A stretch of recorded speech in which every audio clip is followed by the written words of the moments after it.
最近呢，美军内部真的可以说是乱象四起啦。先是之前川普召回了800名的将领，然后把大家挤在一个小小的座位上，大家在媒体上都有看到那个画面。然后这个赫格塞斯呢，当众就点评这些将领，说他不想要看到肥胖的将军，不要看到留着大胡子的人，甚至还放话说，那不满意的话就走人。结果4星上将美国空军全球打击司令这个布希尔，他就立刻说，那他要退役。整个是冲击到了高层，还有冲击到整个美军的士气。而且更离谱的是，您从图卡上看到，这是美国国防部长赫格塞斯，他现在说要推行大规模的测谎，针对呢这5000名的现役跟文职人员，通通你都要签这个保密协议，而且说是会随机测谎。好，这个消息出来之后呢，很多的退休官员跟法界的人士就开始批评了，说你这个主动背后的目的是不是在制造恐惧，还是你是要强化忠诚，为了就是打压异己呢？我们今天要来探讨。但是很讽刺的是，您从图卡的左下角还可以看到这个画面，这是今年4月份曝光的画面。当时呢，赫格塞斯被爆料说，他把美军3月份对这个也门空袭的细节透露给自己的家人。好，李将军想请教您了。军人最重视的就是荣誉嘛，但是他现在这种行径，将领们真的可以吞得下这口气吗？当然吞不下去啊！你知道美军跟我们这个国军一样，有3大信念啊，国家、责任跟荣誉这3大信念。所以国家来讲的话，这次来讲，川普进入会场叫大家鼓掌，这就不对。你知道美军来讲，它有一个很优良的传统，那总统到达任何一个场所会议里面，文职人员会起立鼓掌。但是有一群人永远是坐在那边不起立也不鼓掌，这群是军人，因为他效忠的是国家，而不是你一个总统，也不是你一个党派，这是国家观念。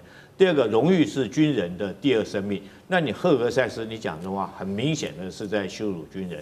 第一个，你讥笑这些军人，这个又胖又留胡子，不修边幅，直接当众说，这个当众这样羞辱，那甚至于你要这些军人来讲去签相关的保密这个协议，甚至要去做测谎，这个摆明很明显的羞辱。我就是不信任你才会叫你去做这个测谎嘛。当然，军人一定是保密是军人的天职，每一个人都要有这种认知，你才可以当军人。那我也不讳言，美军里面有没有一些这个泄密者？当然也一定有。那就是考验你自己国防部你的保防的系统的能力，而你不能说是把每一个都当贼来看，是吧？就我相信中间如果说就像是有1、2个这种所谓的老鼠屎来讲的话，那是你自己国防部长的责任，你要把这2颗老鼠屎你找出来，你不能把所有人都当贼看。你今天叫大家去接受测谎测验来讲的话，是我也不能接受啊。就是你把每个人都当贼来看哈。但是话又说回来，我觉得赫格塞斯这番话里面也透露一件事情，就是美军真的是很散漫到极点。他会讲说胖子，代表说美军真的是很胖。那为什么会胖呢？当然你可以说现在作战来讲的话，靠的是科技作战，靠的是无人机等等系统作战，而不是在拼体力。可是你要知道，战场上面永远那种基层来讲，第一线作战官兵，他体力还是非常重要的。所以以前我们印象中，不只是我们国军，比我了解的美军，他们每次都在什么时候跑步，你知道吗？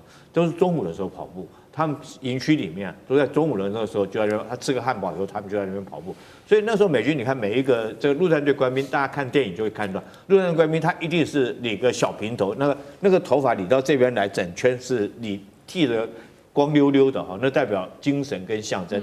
但是我很讶异，说是如果由赫格塞斯嘴巴讲出来，是不是美军他们所谓的这种勇敢彪悍以及服从守纪的精神已经沦丧丧失，而且沦于一种养尊处优，不然的话怎么会有这么多胖子呢？你知道美军这个军人来讲，高阶指挥官哈，当然他不用去这个战场上面去冲锋陷阵，但是你自己本身要带着部下以身作则嘛。军人经常讲的一句话就是看我的跟我来，有我在，对不对？那如果说这个当一个将领，你跑不赢别人，对不对？那你的连长就不跑了嘛，连长不跑，那个兵就不跑了嘛。这东西，那第一线作战的兵他就没有体力。我在这边也讲一件事情，当年这个郝柏村当总长的时候，也在我们陆军办过一次将级的体能测验后，然后那时候叫所有将级回到陆军官校去那边跑500障碍干嘛？那时候有一些比较这个体能比较弱的，就真的当场就被淘汰了。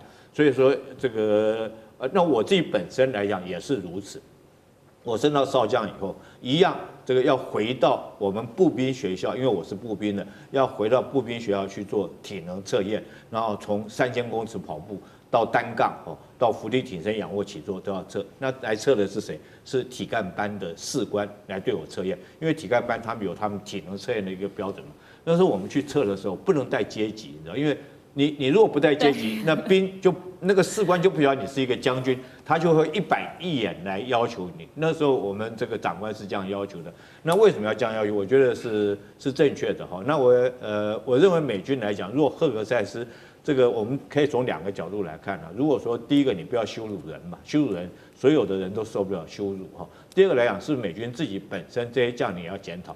但如果说你真的是过胖过肥，是不是你自己本身散漫太久，养尊处优太久？我觉得美军凸显了很多的，现在内部管理凸显很多问题。是这个螺丝松了吗？所以我觉得内部确实是，包括拜登的时候，现在我跟你讲，绝对不相信哈。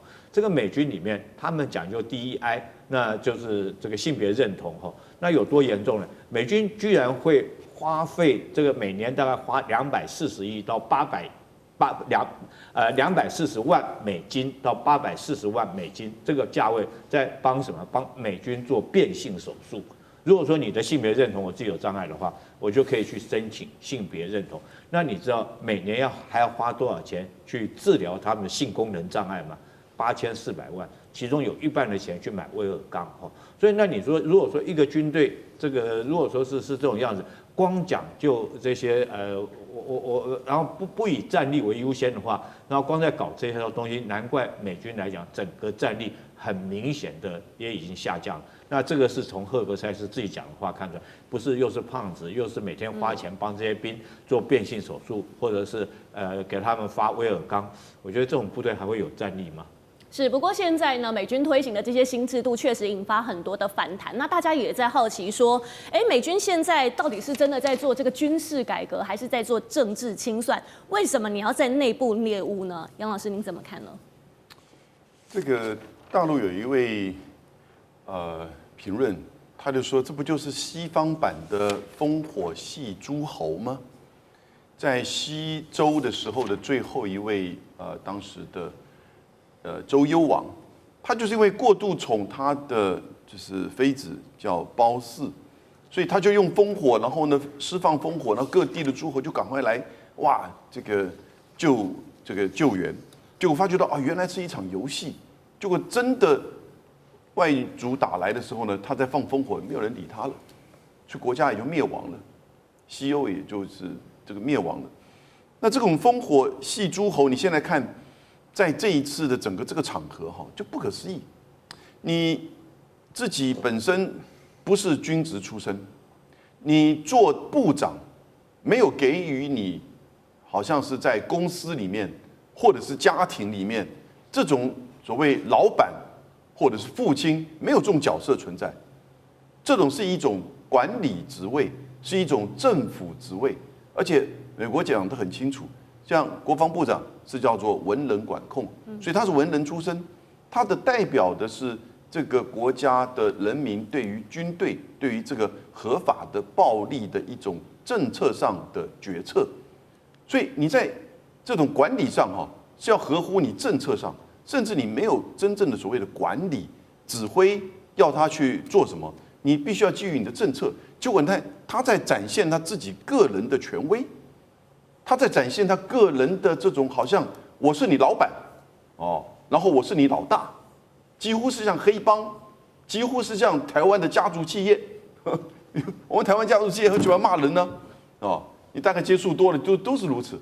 那他就这样子骂人的，把底下当做什么？当做他支付薪水，当做他可以对他要求所有任何的加班甚至霸凌，这就是一种集体的。霸凌，所以我就有一个美国的这个写的说，将军们的沉默。川普聚集在一个美军将领发表演说，现场的沉默，将军们默默地坐着，他们默默地听着川普含糊不清、喋喋不休发表的演讲，他们默默地听着川普说，军方可以在美国城市作为对美国平民发动战争的练习场，他默默听着川普要求他们军方从内部打击敌人，他们也默默听着赫德塞斯说，将军们可以无视战争法和国际条约，而且正是这个条约将美国的军队跟野蛮人和战犯区分的差别。所以，这个川普跟赫德塞斯展现出全球对他不信任，不是将军们默默的对他不信任，全世界对他们不信任。所以我觉得这一场不只是那位后来4星上将的这个辞职而已，反而是全球对于这2位美国政府的不信任。是，而且更讽刺的是，我们透过图卡上的右半边来看到，因为美国花大钱办了说这34年来规模最大的阅兵，结果呢被外界嘲笑说好像在大街散步，认为说这个队伍根本就不整齐、很散漫，那士兵也没精神，甚至川普是当场脸色变得很铁青。那反观中国的阅兵，大家说整齐划一、士气高昂，连川普自己都承认说非常的精彩。好，张将军请教您了。那川普现在采这种激进改革，是不是想学中国？那真的可以让美军变强吗？还是说他的做法其实就是弄巧成拙？我认为军队文化不一样，每个军队有军队文化有它的特色。美国在这方面呢，他犯了重大的错误。他不要这个6月14号，他是美国建国250年的阅兵，既然是250年，那非常盛大，这个是非常盛大。结果他这个变成美国这些大兵啊，逛大街，然后太空漫步。感觉到好像是在办嘉年华，一个阅兵就会变成嘉年华，不要规划这个嘛。如果是我规划空中分列式，很简单，10个作战大队出现，因为美国的最强的是空军，它的 F-15战斗梯队通过 ，F-16战斗梯队通过 ，F-35战斗梯队通过 ，F-22战斗梯队通过。P-8A 战斗梯队通过 ，B-1B 的轰炸机战略通过 ，B-2A 的U-50的轰炸通过 ，B-52通过，通过，非常浩荡，大概300架到500架，非常浩荡，一通过，这不就是好了吗？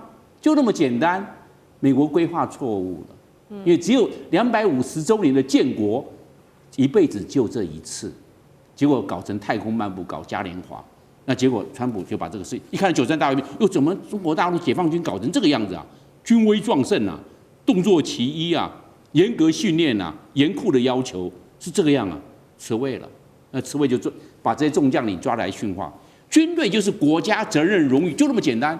你今天拿这种官箴、官威压倒专业，这是重大错误。不能拿官威去压倒军队的专业。对这些将领，你要很尊重他们。他们军旅生涯几十年，挂到4星上将、3星中将，是这个样啊？怎么可以说你不高兴、不爽你就离开啊？就这样子打，你要将军会怎么想？好，我在你的屋檐下，我先低头。但是对军队的这种荣誉感，还有他的这个我们讲的组织的士气，会有很大的影响啊。看不出来而已，这种是无价的哦。你有价的是这些装备、这些战力哦，但是无价就是军人的这种士气、军人的荣誉受到重大的折损。所以表面看是没事，但是我认为对美军的这种内部文化影响知识体大。是，谢谢3位专家精彩的点评。我们稍微休息一下，马上回来。